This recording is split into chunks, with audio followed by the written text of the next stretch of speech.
ভাবিকে সান্ত্বনা দিচ্ছিলেন।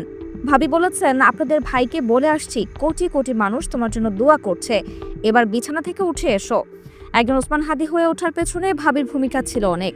সাংসারিক কোনো অশান্তি ভাইকে দেন নাই, কোনো অভিমান ঝগড়া আমি অন্তত শুনি নাই। ভাই যে এত কাজ করতে পারতেন, দৌড়াতে পারতেন, তার পেছনে ভাবির কোনো বাধা ছিল না। ওসমান ভাই একদিন আমাকে বলতেছিল, এই যে আপা দেখেন, আপনার ভাবির একটা ক্রিম লাগবে, এটা আমি দিতে যাব, সেইটা জানাইতেও ভুলে গেছি। প্রেগনেন্ট একটা মানুষ, তার যত্নটাও আমি নিতে পারি নাই, ওষুধটা দিতে ভুলে গেছি, কিন্তু আপনার ভাবি রাগও করে নাই। 2 দিন পর মনে পড়ছে, আমি দৌড়ায় যেয়ে দিয়ে আসছি। এমনই ছিল ওসমান হাদি, এমন ছিল তাদের দাম্পত্য জীবন।